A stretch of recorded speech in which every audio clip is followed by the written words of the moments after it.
당신은 한때 너무나도 원치 않는 존재라고 느껴서 구원의 가능성조차 불가능하다고 생각한 적이 있나요? 이는 우리 중 많은 사람들이 인생의 어느 시점에서 마주한 질문입니다.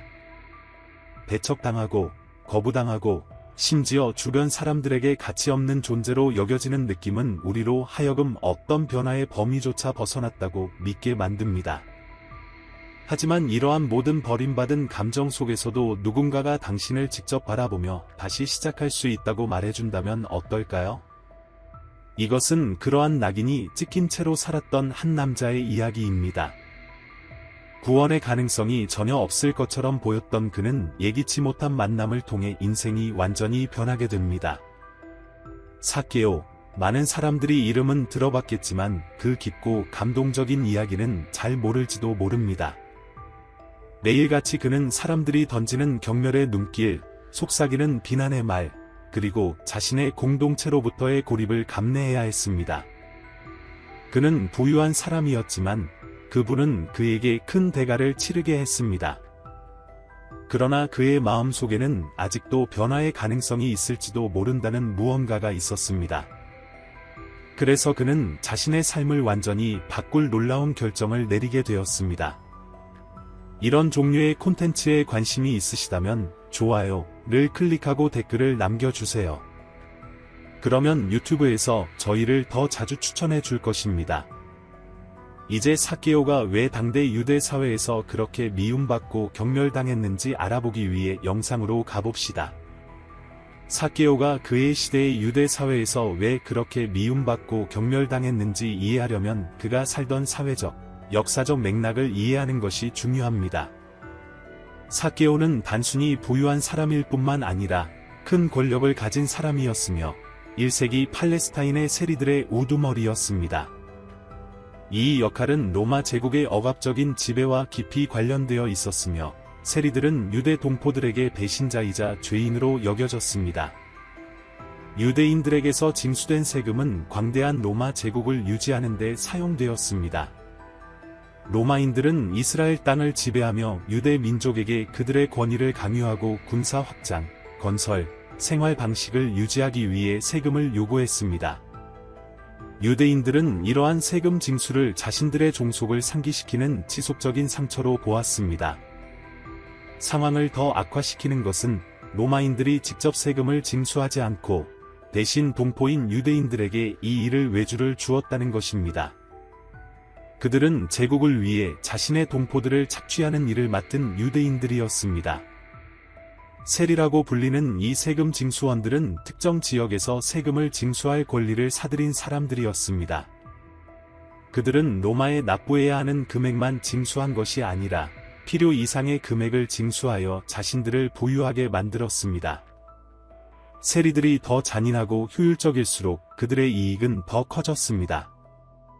삭개오는 여리고에서 세리들의 우두머리였기에 이 착취의 피라미드 최상단에 있었습니다.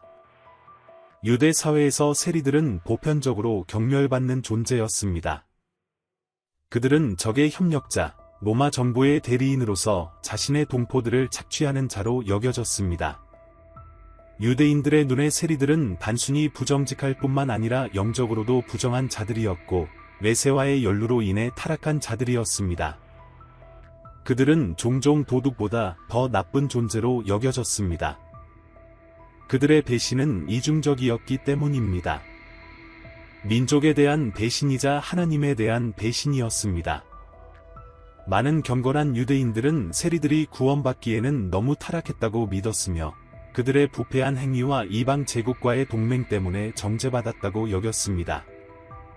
누가복음 19장 1-2절에서는 예수께서 여리고에 들어 지나가시더라.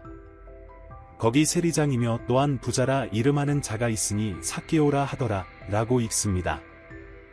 삭개오가 부자이며 세리장이었다는 언급은 그가 엄청난 재산을 축적했음을 시사합니다. 그러나 그는 어떻게 그렇게 했을까요?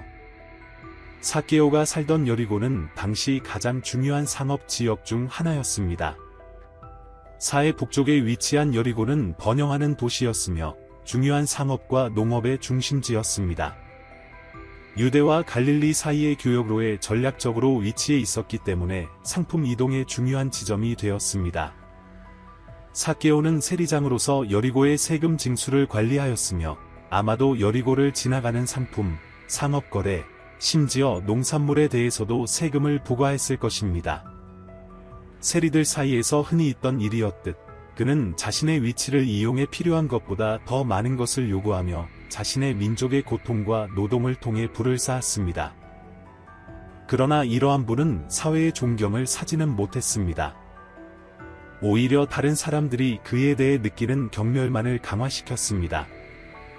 삭개오는 단순히 부패한 시스템을 대표하는 인물일 뿐만 아니라 동포를 배신한 유대인의 상징이기도 했습니다. 그가 축적한 동전 하나하나마다 그는 유대인들 사이에서 가장 경멸받는 자로서의 위치를 더욱 공고히 했습니다. 많은 사람들의 눈에 삭개오는 구원의 가능성을 넘어선 존재였습니다. 결국 로마의 억압을 통해 이익을 얻는 사람이 어떻게 하나님께 받아들여질 수 있겠습니까? 이 경제적 억압과 사회적 경멸의 상황은 삭개오의 일상이었습니다. 그의 부에도 불구하고 그는 주변 사람들에게 미움을 받으며 고립된 삶을 살고 있었습니다. 그의 재산은 그에게 평화를 가져다주지 못했으며 오히려 더 많은 이유로 사람들에게 외면받게 했습니다. 거리에서 받는 경멸의 눈길, 뒤에서 속삭이는 쓴소리들은 공동체의 거절을 분명하게 보여주었습니다. 그는 사람들의 눈에 배신자, 로마 제국의 영혼을 팔아넘긴 자로 여겨지고 있다는 것을 알고 있었습니다. 그리고 그를 괴롭힌 것은 단지 사람들의 경멸뿐만이 아니었습니다. 삭개오의 영혼에는 깊은 공허함이 있었고 그의 재산으로는 결코 채울 수 없는 평화의 부재가 있었습니다.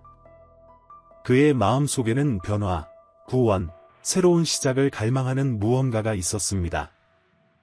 그러한 절망적인 상황에서 삭개오는 예수에 대한 이야기를 듣게 되었습니다. 나사렛의 예언자에 대한 이야기는 빠르게 퍼지고 있었고 그는 이 사람이 다른 누구와도 다르다는 것을 알고 있었습니다. 예수는 병을 고치고 죄를 용서하며 소외되고 거부된 자들을 받아들이는 능력을 가지고 있었습니다. 그는 부자와 권력자들뿐만 아니라 죄인들, 병자들, 사회에서 제외된 사람들과도 함께 다녔습니다. 예수의 메시지는 삭개오의 마음 깊은 곳에 울림을 주었습니다. 아마도 그는 생각했습니다. 이것이 자신의 인생을 바꿀 기회일지 모른다고. 적어도 잠시 동안이라도 이 사람을 보고 구원이 가능한지 알아볼 수 있을지 모른다고 말입니다. 예수가 다가오고 있다는 소식에 도시는 흥분 상태에 있었습니다. 예수가 여리고를 지나간다는 소식이 퍼지면서 도시는 급히 그를 맞이할 준비를 했고 사람들의 기대감은 높아졌습니다. 삭개오가 예수를 보고자 하는 열망도 순간순간 커져만 갔습니다. 그러나 그는 그것이 쉽지 않다는 것을 알고 있었습니다. 예수를 따라다니는 군중은 엄청났습니다. 여리고의 거리는 예수의 기적을 보고자 하는 사람들로 가득 찼습니다. 키가 작은 삭개오는 물리적인 장애물에 직면해 있었습니다. 그는 주변의 사람들 너머로 볼 수 없었고 확실히 그에게 공간을 내어줄 사람도 없었을 것입니다. 그는 사회적으로 낙오자로 여겨지는 사람이었기 때문입니다. 그 군중 속에서 예수를 보는 어려움은 그동안의 삭개오의 삶에 대한 명확한 은유였습니다. 그는 항상 주변에 머물며 다른 사람들과 분리되어 공동체에 온전히 참여하는 것이 불가능했습니다. 그러나 삭개오는 포기할 생각이 없었습니다. 그의 결단력은 주변의 경멸을 넘어서는 것이었습니다. 그는 이번이 자신이 돈으로는 결코 살 수 없는 것, 즉 마음의 평화와 용서, 그리고 어쩌면 다시 시작할 수 있는 기회를 찾을 수 있는 기회라는 것을 알고 있었습니다. 그래서 삭개오는 자신의 위치에 있는 사람으로서는 이례적인 결정을 내렸습니다. 사람들이 뭐라고 하든 상관하지 않고 그는 앞으로 달려가 군중을 벗어나 불모아과 나무를 발견했습니다. 그는 예수가 그곳을 지나갈 것을 알고 있었고 많은 사람들을 놀라게 할 만한 행동으로 나무에 올랐습니다. 이 대담하고도 예상치 못한 결정은 삭개오의 갈망의 깊이를 보여주었습니다. 그는 예수를 보기 위해 무엇이든 할 준비가 되어 있었고, 심지어 어린아이처럼 나무를 오르는 것, 그것이 더 많은 비판적인 시선을 끌게 될지라도 감수할 준비가 되어 있었습니다. 누가복음 19장 3대 4절은 이 장면을 간단히 묘사하지만 그 의미는 깊습니다. 그가 예수가 어떤 사람인지 보려고 하되 키가 작아 할 수 없어 앞으로 달려가서 보기 위하여 돌무화과 나무에 올라가니 이는 예수께서 그리로 지나가시게 됨이라. 삭개오가 달리고 나무에 오른 것은 단순한 호기심을 넘어선 동기를 드러냅니다. 그는 모든 사람들 앞에서 자신을 낮출 준비가 되어 있었으며 더 큰 무언가를 찾기 위해 자존심이나 사회적 체면을 내려놓을 준비가 되어 있었습니다. 삭개오가 올라간 돌무화과 나무는 아무 나무가 아니었습니다. 성경에서 나무는 종종 깊은 상징적 의미를 지니고 있습니다. 특히 돌무화과 나무는 성경에서 오랜 전통을 가지고 있습니다. 아담과 하와가 처음 인간의 벌거벗음을 가리기 위해 돌무화과 나무 잎을 사용했던 때부터 이 나무는 숨으려는 피난처를 찾으려는 시도와 관련되어 왔습니다. 그러나 삭개오가 이 돌무화과 나무에 오른 것은 숨기 위함이 아니었습니다. 그는 드러나기 위해, 새로운 관점을 얻기 위해 육체적으로나 영적으로나 그 나무에 올랐습니다. 나무에 오르는 것은 부유하고 영향력 있는 사람인 그에게 있어 흔한 행동이 아니었습니다. 그러나 그렇게 함으로써 삭개오는 자신이 무언가 새로운 것을 원하고 있음을 보여주었습니다. 그는 더 이상 그늘 속에서 살고 싶지 않았으며 무시당하거나 경멸받고 싶지 않았습니다. 군중 위로 올라서면서 그는 예수의 모습을 보는 것 이상의 것을 원하고 있었습니다. 그는 자신에 대한 새로운 시각을 원하고 있었습니다. 그 순간 삭개오는 삶의 변화를, 예수만이 제공할 수 있는 변화를 찾고 있었습니다. 그는 예수에게 다가갈 수 있는 유일한 기회일지도 모른다는 것을 알고 있었습니다. 삭개오는 나무 위에서 예수가 다가오는 모습을 지켜보고 있었습니다. 그가 몰랐던 것은 이 단순한 호기심과 절망의 행위가 그의 인생을 영원히 바꿀 만남의 문을 열어줄 것이라는 사실이었습니다. 마침내 그 중요한 순간이 다가오고 있었습니다. 장면은 이례적이었습니다. 여리고 활기찬 활동이 가득한 도시는 예수의 도착 소식을 들은 사람들로 들끓고 있었습니다. 거리는 사람들로 붐볐고 공기 중에는 기대감이 감돌았습니다. 기적을 행하고 새로운 왕국에 대해 말하는 예언자가 도시를 지나가고 있다는 소식은 빠르게 퍼졌습니다. 모두가 그의 말과 행동으로 사람들을 끌어모은 그가 누구인지 보고 싶어 했습니다. 하지만 모두의 시선이 예수에게 집중되어 있을 때 갑자기 예상치 못한 시선이 어떤 비범한 사람에게로 향했습니다. 위쪽 무화과 나무 가지 위에 삭개오가 있었습니다. 다른 사람들에게 삭개오는 보이지 않는 존재였습니다. 아니, 그들은 그가 보이지 않기를 바랐습니다. 그는 부유하고 잘 알려져 있었지만 존경받지 못했습니다. 사실 사람들은 그를 피하며 그를 무시했습니다. 세리장이었던 그는 다른 사람들의 고통을 대가로 재산을 쌓았고 공동체에 의해 널리 경멸되고 거부당했습니다. 그는 무시당하고 경멸의 눈길을 받는 것에 익숙해져 있었습니다. 그러나 이제 나무 위에 있는 그는 특이한 상황에 처해 있었습니다. 모두에게 보이는 위치에 있었지만 단순히 주목받기보다는 더 깊은 것을 기다리고 있었습니다. 예수는 가까이 다가왔고 군중은 그를 가까이 보기 위해 서로 밀쳤습니다. 삭개오는 무화과 나무 위에서 예수를 주시하며 기대에 찼지만 정확히 무엇을 기대해야 할지는 알지 못했습니다. 예수가 그를 알아볼 수 있을까요? 그렇게 미움받고 경멸받는 사람이 용서와 사랑에 대해 말하는 예언자의 관심을 끌 수 있을까요? 아니면 그는 변두리에 남아 군중 속에서 잊혀진 또 다른 얼굴로 남게 될까요? 그때 삭개오의 인생을 영원히 바꿀 순간이 찾아왔습니다. 예수가 좁은 거리를 걸어가다가 갑자기 멈췄습니다. 군중의 웅성거림이 잦아들었고 모두가 예수의 시선을 따라 무엇이 그의 관심을 끌었는지 보려 했습니다. 그는 위를 보았고 모든 시선이 그의 시선을 따라가자 무화과나무 꼭대기에는 삭개오가 있었습니다. 아무도 존경하지 않고 많은 사람들이 경멸하던 세리장이 이제 주목의 중심에 서 있었습니다. 그러나 사람들을 더욱 놀라게 한 것은 그 다음에 일어난 일이었습니다. 단호하면서도 사랑이 가득한 목소리로 예수는 삭개오에게 직접 말했습니다. 삭개오야, 속히 내려오라. 내가 오늘 내 집에 유하여야 하겠다. 예수의 말은 삭개오의 귀뿐만 아니라 그 자리에 있던 모든 사람들의 마음에 울려 퍼졌습니다. 예수, 군중이 따르는 그 남자, 하나님의 예언자가 삭개오를 이름으로 불렀습니다. 그것뿐만 아니라 그의 집에 머물고 싶다고 말한 것입니다. 죄인, 배신자, 부패한 자로 여겨지던 사람이 이제 메시아의 주인이 되었습니다. 충격은 즉각적이었습니다. 나무 꼭대기에서 삭개오는 잠시 동안 자신에게 일어나는 일을 거의 믿을 수 없었습니다. 예수는 아무도 말해주지 않았지만 그의 이름을 알고 있었습니다. 예수는 그를 알아보고 그의 존재, 그의 필요, 그의 내적 고통을 보았습니다.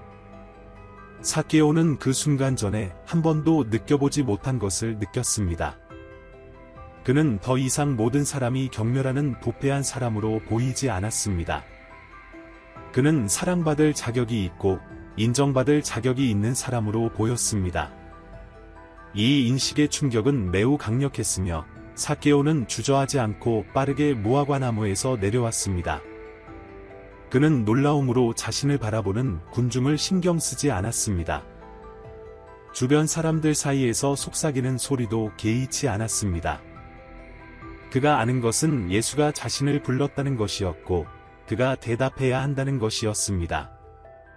이것은 예수가 그의 동반자 때문에 비난받은 유일한 순간이 아니었습니다. 그의 사역 내내 그는 종종 세리들, 죄인들, 소외된 자들과 함께 있었습니다. 누가복음 5장 29대 32절에 기록된 또 다른 경우에는 예수가 또 다른 세리인 레위의 집에서 잔치에 참여했으며 다시 한번 바리새인들과 율법 교사들이 그의 선택을 비판했습니다. 너희가 어찌하여 세리와 죄인들과 함께 먹고 마시느냐? 예수의 대답은 명확하고 강력했습니다. 건강한 자에게는 의사가 필요 없고 병든 자에게라야 필요하니라. 나는 의인을 부르러 온 것이 아니요 죄인을 불러 회개시키러 왔노라. 이것이 예수의 사명의 본질이었습니다. 그의 사명은 당시 사회의 기대를 혼란스럽게 하고 도전했습니다. 예수는 사회적 순결의 외양을 유지하거나 의인과 죄인을 분리하는 종교적 관습을 따르는 데 관심이 없었습니다. 그에게는 각 영혼이 소중했으며 아무도 구원의 범위를 벗어나지 않았습니다. 삭개오에게 다가감으로써 예수는 하나님의 나라는 모든 사람을 위한 것임을 다시 한번 보여주었습니다. 그는 외적인 모습을 보지 않았고 마음을 보았으며 군중이 볼 수 없었던 것을 삭개오에게서 보았습니다. 그것은 변화를 추구하는 한 사람이었습니다. 예수의 이러한 행동이 사회에 미친 영향은 깊었습니다. 그는 그 시대의 사회적, 종교적 규범에 도전함으로써 도덕적 판단의 위선을 드러냈을 뿐만 아니라 은혜와 자비에 대한 새로운 이해로 나아가는 길을 열었습니다. 사람들은 다른 사람들을 겉으로 드러난 죄로 평가하는 데 익숙했지만 예수는 진정한 변화는 내면에서 온다고 보여주었으며 어떤 사람이라도 과거와 상관없이 하나님의 사랑의 힘으로 새로워질 수 있다고 가르쳤습니다. 삭개오가 나무에서 내려올 때 느낀 기쁨은 말로 표현할 수 없었습니다. 한순간에 그가 지니고 있던 모든 거절감과 수치심이 제거된 듯했습니다. 지금까지 사회의 낙오자로 취급받던 그가 이제 메시아 예수에게 환영받았습니다.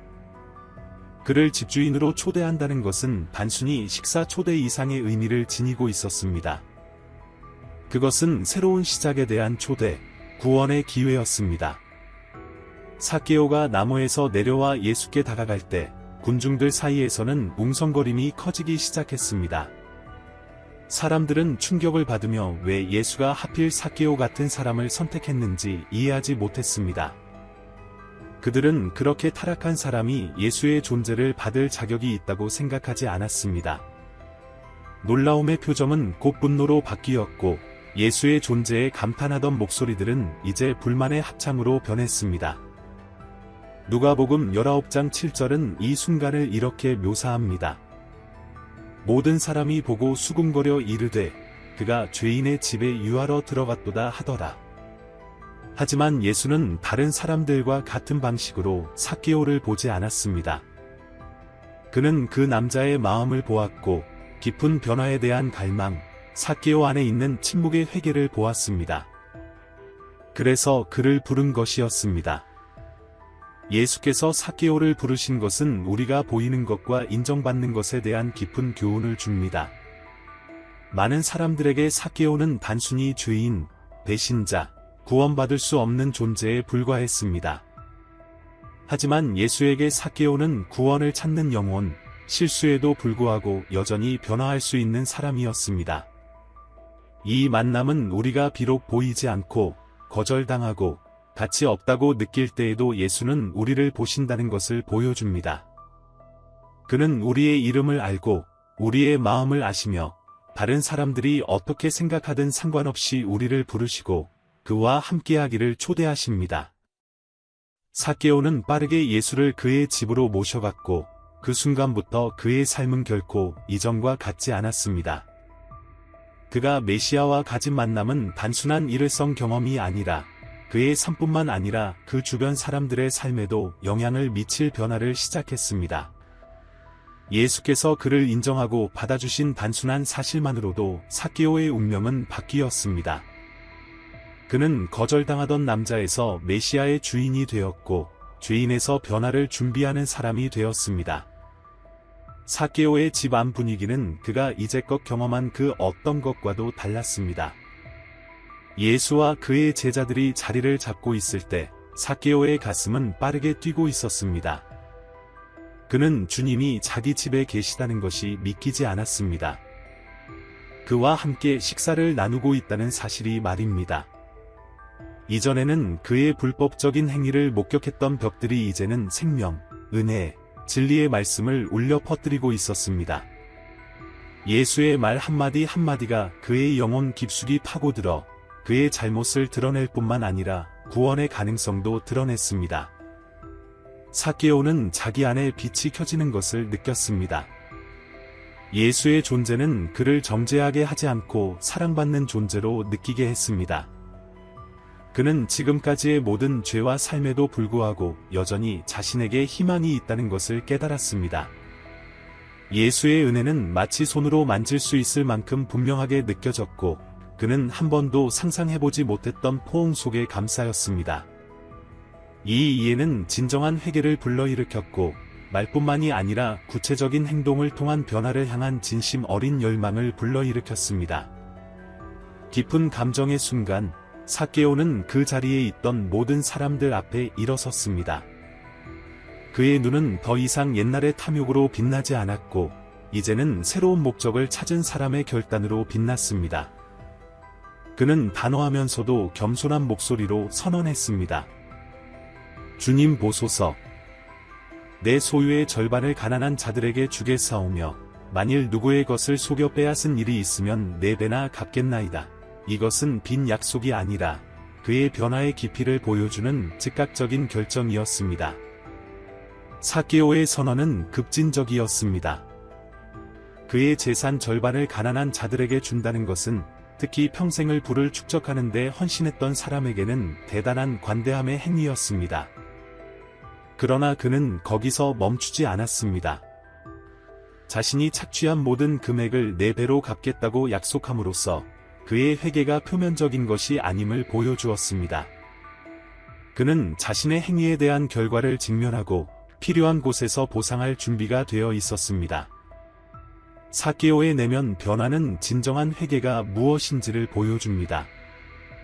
단순히 저지른 잘못에 대해 후회하는 것뿐만 아니라 과거를 바로잡고 미래를 변화시키기 위해 실질적인 조치를 취하는 것이었습니다. 삭개오의 변화는 즉각적이고 분명했습니다. 그는 탐욕스럽고 부정직했던 사람에서 너그럽고 정의로운 사람으로 변했습니다. 그의 제사는 이전에는 부패의 상징이었지만 이제는 필요로 하는 사람들을 축복하고 그가 저지른 불의를 바로잡기 위해 사용될 것이었습니다. 삭개오의 태도는 성경에서 다른 사람들이 하나님의 은혜를 만나 깊은 변화를 경험한 순간들을 떠올리게 합니다. 예를 들어 사도 바울은 처음에는 다소의 사울로 알려져 있었으며 기독교인들을 격렬히 박해하며 심지어 그들의 죽음을 승인하기도 했습니다. 그러나 다마스쿠스로 가는 길에서 예수와의 극적인 만남 이후 그의 삶은 완전히 바뀌었습니다. 박해자에서 바울은 복음을 전파하는 가장 위대한 사도가 되어 이방인들에게 예수의 메시지를 전하는데 자신의 삶을 바쳤습니다. 또 다른 예는 막달라 마리아입니다. 예수께서 그녀에게서 7 마귀를 쫓아내셨습니다. 그녀는 아마도 고통과 죄의 과거를 짊어지고 있었을 가능성이 있지만 예수의 충실한 추종자가 되어 십자가 형과 부활의 중요한 순간에 함께 있었습니다. 그녀의 변화된 삶은 예수의 구속력과 그분이 찾는 자들을 완전히 회복시킬 수 있는 능력의 증거입니다. 예수께서 직접 말씀하신 탕자의 비유도 회개와 구원의 주제를 반영합니다. 둘째 아들은 유산을 방탕한 생활에 낭비한 후 자신의 잘못을 인정하고 집으로 돌아가 종으로라도 받아들여지기를 기대했습니다. 그러나 아버지는 그를 2 팔 벌려 맞이하며 아들의 지위를 회복시키고 그의 귀환을 기뻐했습니다. 이 비유는 하나님의 무조건적인 사랑과 회개한 죄인이 돌아오는 것을 기뻐하시는 그분의 마음을 강조합니다. 삭개오의 경우 그의 회심은 단순히 그의 개인적인 삶에만 영향을 미친 것이 아니라 공동체에도 영향을 미쳤습니다. 그가 피해를 입힌 사람들에게 보상함으로써 그는 사회에 입힌 상처를 치유하기 시작했습니다. 또한 가난한 자들에게 베푼 그의 관대함은 그의 마음의 변화로 인해 소외된 사람들이 혜택을 받게 되었음을 의미했습니다. 삭개오는 단지 과거의 잘못을 바로잡는 것에 그치지 않고 그의 도시에서 정의와 자비를 심고 있었습니다. 예수께서 삭개오의 선언에 대한 대답은 그의 변화의 진정성을 확인해줍니다. 누가복음 19장 9-10절에서 예수께서 말씀하십니다. 오늘 이 집에 구원이 이르렀으니 이 사람도 아브라함의 자손임이라. 인자가 온 것은 잃어버린 자를 찾아 구원하려 함이니라. 먼저 예수는 오늘 이 집에 구원이 이르렀다 고 말씀하시며 삭개오의 변화를 공개적으로 인정하십니다. 이것은 숨겨진 것이나 단지 내면적이고 개인적인 변화가 아니었습니다. 예수는 그날 무언가 급진적인 일이 일어났음을 모두가 알기를 원하셨습니다. 죄인으로 여겨졌고 사회적으로 배제되었으며 영적으로 잃어버린 사람으로 여겨졌던 삭개오가 이제 구원을 받았다고 선언된 것입니다. 구원은 멀거나 추상적인 것이 아니었으며 실제하고 현재의 것이었습니다. 예수께서는 그날 바로 그날에 구원이 삭개오와 그의 집에 이르렀다고 선포하셨습니다. 예수의 선언은 따라서 하나님의 은혜의 힘을 재확인하는 것이었습니다. 가장 멀리 떨어져 있고 가장 거절당한 사람도 구원받고 회복될 수 있다는 것입니다. 삭개오를 아브라함의 자손이라고 부르심으로써 예수는 삭개오의 영적 정체성도 재확인하고 계셨습니다. 유대인들에게 아브라함의 후손이 된다는 것은 하나님의 선택받은 백성의 일원이자 족장들에게 주어진 약속의 상속자가 되는 것을 의미했습니다. 그러나 그의 직업과 삶의 방식 때문에 삭개오는 이 언약에서 제외된 사람으로 취급받았습니다. 많은 이들에게 그는 영적 뿌리에서 멀어져 더 이상 진정한 유대인으로 간주될 자격이 없는 것처럼 보였습니다. 그러나 예수께서 삭개오도 아브라함의 자손이라고 말씀하셨을 때 그는 잃어버린 이 정체성을 회복시키고 계셨습니다. 다시 말해 삭개오의 변화는 그를 신앙 공동체로 다시 통합시켰으며 그의 구원은 그가 이스라엘 백성을 위한 하나님의 원래 목적과 재연결되게 했다는 것을 의미했습니다. 구원은 따라서 돌아오는 것, 잃어버린 영적 유산과의 화해였습니다. 그러나 더 중요한 것은 예수께서 그의 말씀에서 밝히신 최종 목적입니다. 인자가 온 것은 잃어버린 자를 찾아 구원하려 함이니라.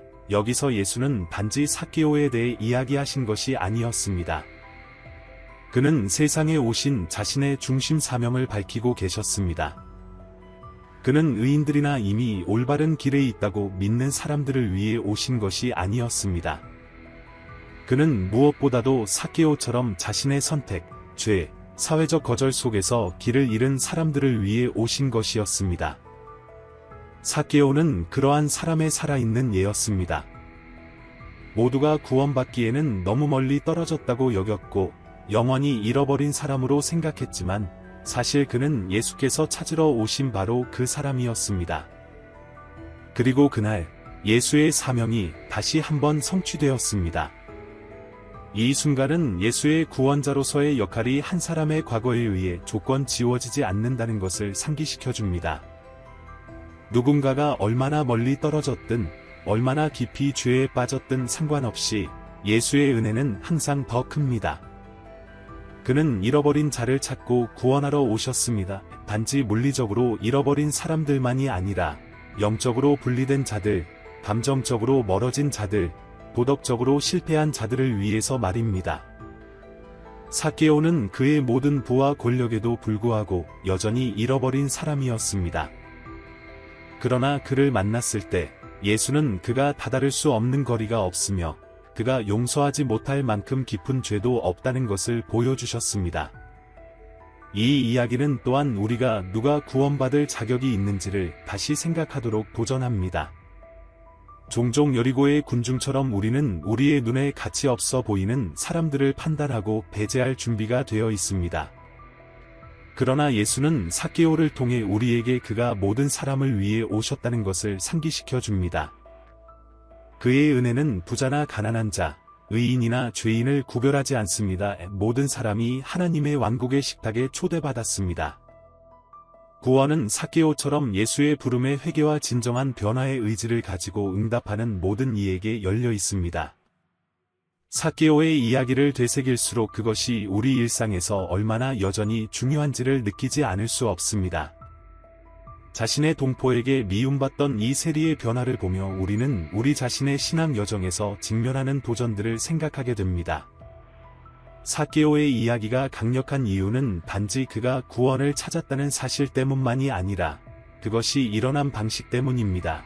예기치 않게, 사전 경고 없이 아마도 그의 인생이 변하지 않을 것이라고 이미 받아들였던 순간에 삭개오처럼 우리 중 많은 사람들도 무거운 짐을 지고 살아갑니다. 죄책감, 수치심, 혹은 너무 멀리 와버려 구원받을 수 없다는 생각. 우리가 끊임없이 우리의 잘못과 실수로 판단받는 세상에서 이미 구원의 선을 넘었다고 믿기 쉬우며 우리의 죄가 너무 크거나 과거가 너무 어두워서 희망이 없다고 생각하기 쉽습니다. 우리는 스스로에게 묻게 될지도 모릅니다. 나는 정말로 두 번째 기회를 받을 자격이 있을까? 삭개오의 이야기는 이 질문에 분명한 예, 라는 대답을 줍니다. 그는 나쁜 평판을 가진 사람이었고 그의 삶의 선택은 그를 사회적, 영적으로 고립시켰지만 예수는 그를 보고 부르셨습니다. 이것은 깊은 교훈을 줍니다. 당신이 어디에 있든 무엇을 했든 예수는 당신을 보십니다. 세상이 사용하는 판단의 눈이 아니라 은혜와 자비의 눈으로.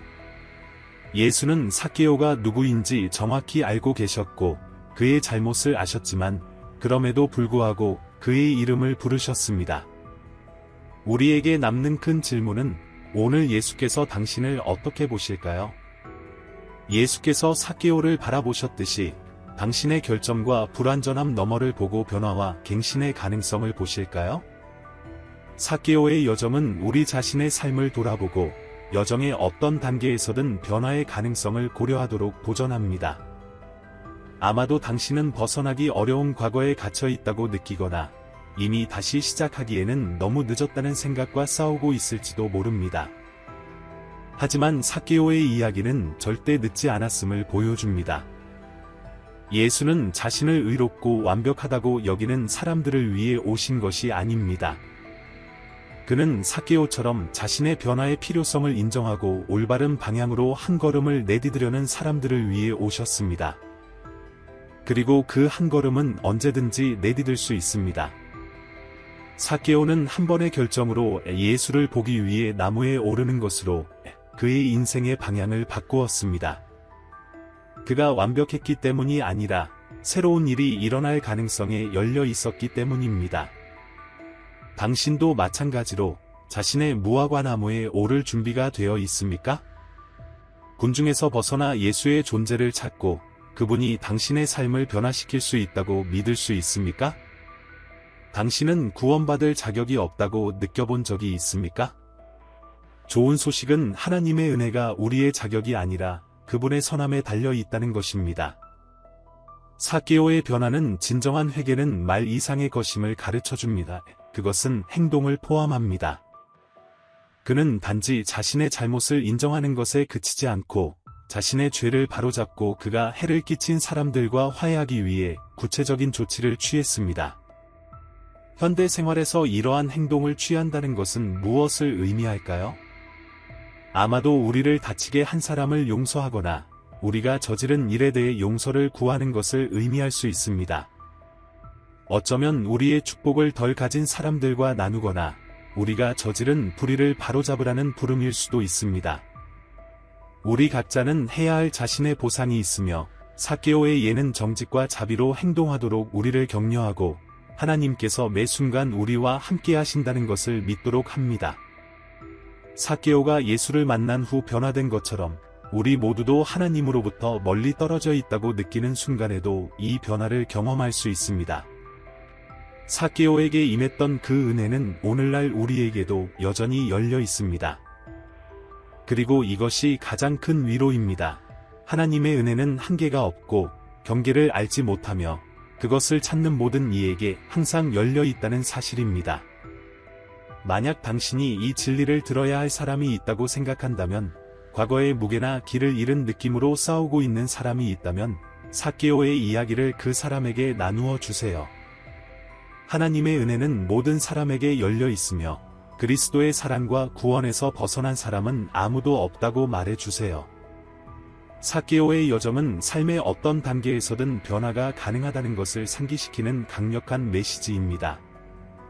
당신이 얼마나 멀리 떠나왔든 예수는 당신을 만나기 위해 준비하고 계시며 당신의 이름을 부르며 새로운 기회를 제시하고 계십니다.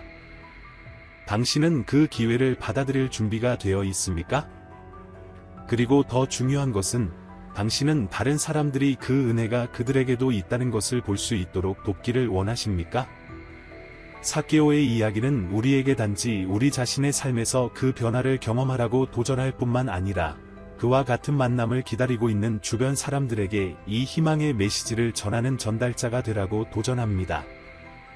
이 이야기가 당신에게 영감을 주고 당신의 삶과 하나님께 다가가는 방식에 대해 생각하게 만들었다면 그냥 지나치지 마세요.